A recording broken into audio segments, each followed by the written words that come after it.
제가 줄 수 있는 게 도움이라고 생각하진 않아요. 내가 나를 위해서 목소리를 내기 시작했던 게 많은 사람들과 함께 하다 보니 활동가가 됐다고 생각을 해서 모든 사람은 예술가다. 오늘 소개해드릴 게스트는요, 제 직장 동료 김지연 사원을 모셨습니다. 자기소개를 좀 간단하게 해주세요. 저는 청년 활동가로 4년째 같이 함께 하고 있고 지금도 아직도 진행하고 있습니다. 청년 활동가가 네네. 뭔지 좀 설명을 해주세요. 활동가는 뭐 정치적인 활동을 하는 사람들을 다 아우르는 말이긴 하지만 앞에 청년이 붙었잖아요. 그래서 주체자가 청년이다라는 의미를 담고 있는 것 같아요. 청년 활동가는 당사자로서 그 문제를 직면했을 때 그거에 대해서 해결을 위해서 힘쓰는 사람들이 아닌가 싶습니다. 주로 어떤 문제들을 직면하나요? 엄청 다양해요. 사실 뭐 주거나 부채나 고립이나 일자리 이런 청년 문제들을 엄청 많이 다루고 있어서 다양한 단체, 다양한 사람들이 자기가 살아가다가 이 문제가 개인이 감당할 수 없는 문제인데 이건 사회 구조적으로 바꿔야겠다라고 생각한 모든 게 청년 활동가들이 하는 일이 아닌가 싶습니다. 지연님이 생각하기에 이건 진짜 문제다. 고립인 것 같아요. 요즘은 사실 그 전에는 문제가 뚜렷하게 있었어요, 다들. 나는 뭐 직장에서 괴롭힘을 당했어요. 뭐 돈을 떼먹혔어요. 뭐 집이 필요해요? 아니면 빚이 너무 많아요. 학자금 대출 어떻게 갚아요? 막 되게 다양한 자기 문제들이 명확하게 있었는데 지금은 사실은 코로나 상황이 완전 장기화되면서 일자리를 잃는 사람들이 많아졌고 고립감이 좀 커지지 않았나. 그게 가장 큰 문제가 아닌가 싶어요.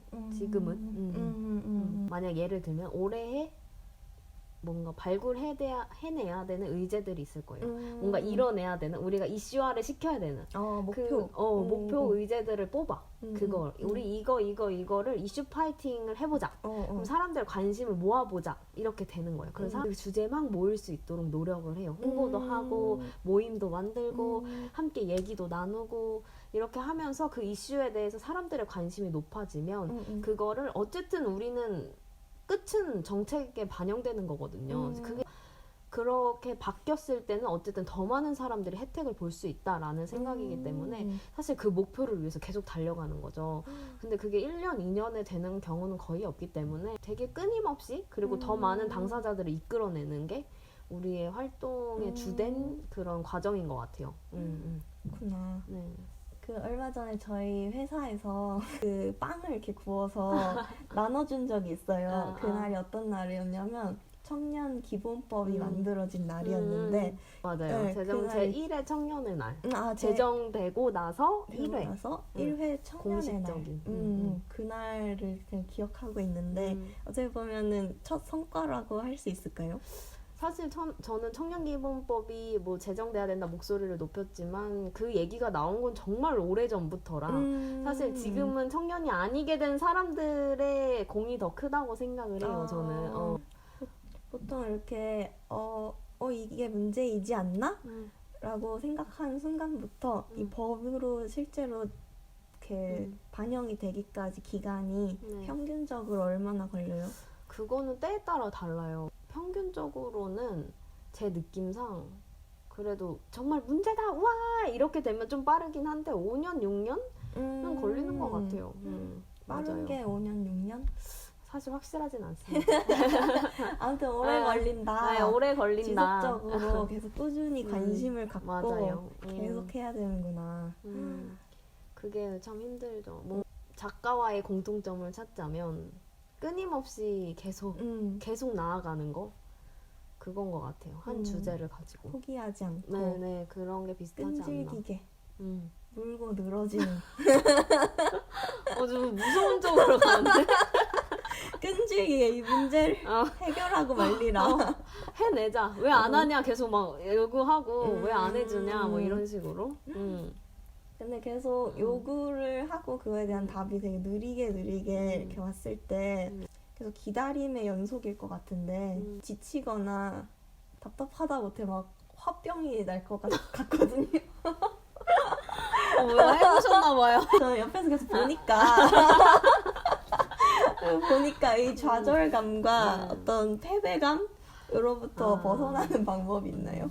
처음에 초반에는 그래서 제가 카인비님을 만났을 때 엄청 답답해한 게 초반이라 그래. 왜냐면 내가 여태까지 살아왔던 삶이랑 너무 다른 거죠. 왜냐면 나는 학교 다닐 때 그렇잖아요. 뭐 결과 시험 보면 바로 시험 나오고. 그죠. 근데 그건 아닌 거예요. 그래서 너무 답답한 거야. 지금은 어느 정도는 그러려니가 됐어. 1, 2년 때 되게 막 제가 막 칭칭거렸잖아요.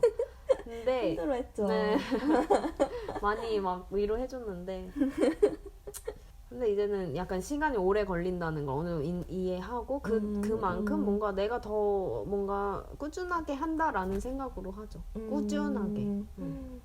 조금씩의 변화를 희망하고 있죠. 그 정도면 어쨌든 대다수가 받게 되는 긍정적인 영향이니까. 되게 보면은 왜 나는 이렇게 희생하고 나은 사회를 만들려고 노력하는데 몇몇 사람들이 물을 흐려서 다시 원점으로 돌아가는 게 아닌가, 약간 소수를 향한 그런 비난 같은 게 좀 생길 것 같거든요, 저는. 그런 모습이 거의 없었어가지고 저는 좀 신기하게 봤거든요. 저 좀 평소에 좀 화가 없어요. 저는 약간 옛날에는 뭔가 내가 참는 게 이기는 거다라는 걸 많이 배웠고 일부러 내가 화가 많았지만 억지로 참으려고 했던 게 많았던 것 같아. 근데 사실은 지금 뭔가 기사들을 봐도 정말 내가 이렇게 사는 게 정말 바보 같구나라는 생각이 들 정도로 화가 나지 않 나겠나요? 갑자기 물어봐. 화가 많이 난 상태였구나. 하지만 나는 소수한테 화를 내진 않아요. 나는 소시민에겐 화내지 않아. 나는 근데 내 주변에 그런 사람이 많으니까 사실 뭐 열심히 하려는 사람들이니까 어떻게든 하나 바꿔보겠다고. 그러니까 더 화가 나는 거야. 그러면 지금 좀 착잡한 마음이 드는데 이런 착잡한 마음을 어떻게 하면은 좀 도움이 되는 방향으로 돌릴 수 있을까요? 그게 또 다른 원동력이 되는 거죠. 나한테 이러면 또 분노가 되잖아? 그 분노가 또 원동력이 되는 거야. 분노하라. 이러면서 또 나는 그 문제에 대한 당사자가 되는 거고 또 나는 내 입장에서 또 얘기를 할 수 있는 거죠. 카인비님이랑도 얘기를 자주 많이 하지만 왜냐면 일상을 많이 함께 하기 때문에 그런저런 얘기 많이 하죠. 막 짜증난다 어쩐다 하면서 사실 그게 되게 중요해요. 그냥 같이 이야기를 나누고 화를 내고 근데 우리가 어떻게 할 수 있을까라고까지 생각을 하는 거. 그게 정말 많이 도움이 되죠. 내가 이걸 계속 할 수 있는 거에. 그리고 어쨌든 카인비님도 나와 생각이 다르지 않구나를 느꼈을 때 위안을 얻기도 해요. 정말. 그럼 청년 활동가로 활동을 어떻게 시작하게 된 거예요? 대학교 4학년 여름방학 때 페이스북을 보다가 공익활동가 학교라는 프로그램을 보게 됐고 그걸 참여하게 됐고 그러면서 시민단체의 활동을 시작하게 됐어요. 그래서 이제 뭐 6주 동안 정말 왕복 거의 4시간 거리를 왔다 갔다 하면서 다녔었는데 너무 재밌고 내가 원하던 삶인 거예요.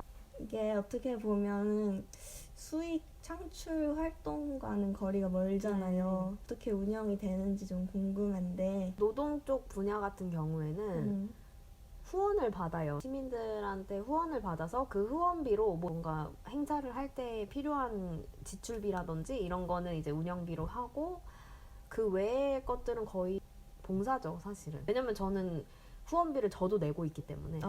네네. 저는 이제 봉사식으로 하는 거죠, 사실. 그러면 어떻게 보면은 아무런 수익을 바라지 않고 온전히 일을 좋아해서 이게 보람돼서 일을 하는 건데 어떤 점이 지연님한테 되게 매력인 것 같아요? 그건 것 같아요. 제가 지금까지 살아온 게 어쨌든 누군가들의 희생으로 이루어졌다고 생각을 해요. 네, 그래서 빚지고 살진 않아야겠다. 이런 생각이 들었고 그래서 그 빚을 갚아 나가고 있다고 생각해요. 내가 겪었던 힘들었던 점들, 내가 이렇게 활동가로 될 수밖에 없었던 그 수많은 순간들이 있었을 거 아니에요. 그 순간들은 다시 누군가가 겪지 않길 바라는 마음에서 시작된 것 같아요. 와. 카인비님도 알고 계시겠지만 지금 청년들이 받고 있는 뭐 청년 수당이라든지 뭐 내일 채용 공제라든지 그리고 청년 전세 대출이라든지 모든 정책적인 제도들을 우리가 누릴 수 있었던 건 우리 전에 누군가들이 목소리를 냈기 때문이라고 생각을 해요. 그게 정말 선순환 아닌가 생각이 들어요. 하기 잘했다. 그랬던 순간이 있나요? 당연히 있죠. 고맙다고 인사를 받았을 때. 그거에 되게 취하는 것 같아. 약간 막 이러면서 아무도 얘기 안 해줘도 상관없는데 그렇게 표현을 해주고 누군가가 조금이라도 더 관심이 생긴다면 그걸로도 되게 뿌듯하고 사실. 40시간 저랑 같이 일을 하고 퇴근 후에 저는 작업실로 지연님은 이제 활동하는 일로 이제 가잖아요. 네. 어떻게 보면 투잡인데 힘들지 않나요? 답이 너무 정해져 있어서 힘들죠. 당연히 너무 힘들고 체력적으로? 그쵸. 체력적으로나 정신적으로나 그리고 뭔가 좀 더 큰 프로젝트가 앞두고 있을 때는 더 예민해지고 왜냐면 잠을 줄여야 되는 거니까요. 사실 카이미님도 경험해봐서 알잖아요. 내가 역질문하고 싶어. 카이미님은 지금 뭐 퇴근하고 작업실 오시는데 지금 장난 아니신데? 괜찮으시죠? 막 이렇게 안부를 물어봐야 돼. 괜찮아요. 전 동공지진. 그래도 하면 완벽하게 해내고 싶다라는 생각이 강해서 아무래도 좀 더 쏟다 보니 좀 힘들긴 하죠, 사실. 제가 이제 힘든 시즌에 서로 아침마다 힘내라고 서로 커피를 만들어줘요. 서로 이제 힘내세요. 맞아. 힘들죠. 이제 늘 먹는 메뉴도 이제 다 간파하고 있고. 맞아. 매일 같이 먹으니까요. 네, 이거를 이렇게 힘든 일인데 막 관두지 않고 지속하는 어떤 본인만의 팁이 있나요? 팁? 함께 하고 있는 사람들이 팁이고 사실은 활동을 하면서 제 효용성이 커진다고 느껴요. 내 자아실현.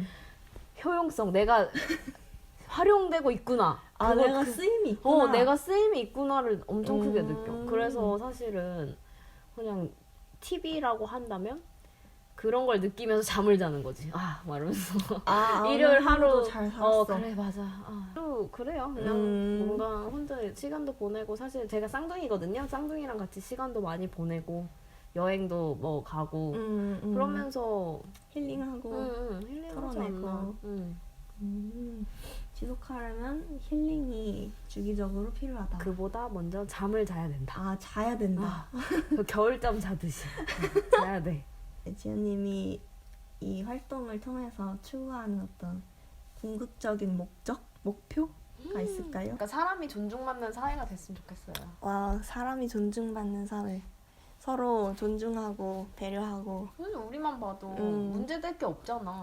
노동을 하면서 죽지 않았으면 좋겠고 사람들이. 그리고 내가 마음에 감기에 걸려서 했을 때 쉽게 털어놓을 수 있는 공간이 내 지역 곳곳에 생겼으면 좋겠고 정상적인 사회, 우리가 말하는 사람이 사는 사회가 되면 좋지 않나. 함께 같이 사는 사회가 제 목표인 것 같아요. 멋있다. 입틀만. 내가 말하고 오그라들어서. 그럼 마지막 질문. 짜잔. 지연님에게 매년 한 번 아니에요. 매년 10억이 주어져요. 뭘 할 거예요? 너무 좋다. 너무 좋아. 저는 학교를 만들면 어떨까 싶어요. 학교 다니면서 약간 해보고 싶었던 건 직업을 자꾸 검색으로만 하니까 여러 다양한 직업인 사람들을 만나게 해주는 네트워킹이 있었으면 좋겠어요. 내가 그 나이 때 만약에 그 일을 하고 있는 사람을 만났다면 내 인생을 흔들 수 있는 거고 그러니까 약간 그런 게 있으면 지금 자라나는 아이들에게 더 좋지 않을까? 맨날 앉아서 책만 읽는 것보단 모든 사람은 예술가다. 첫 번째 게스트 지연 활동가를 모셔봤는데요. 어땠어요 오늘 출연하니까? 너무 즐거웠고 제 얘기를 이렇게 할 수 있는 곳이 사실 많진 않아요. 그래서 그쵸. 너무 뜻깊고 사실 너무 재밌어. 너무 재밌었어요. 또 나와줘요. 아, 네. 끝났다. 와, 끝났다. 저녁 진짜 맛있는 거. 재밌었다. 즐겁다.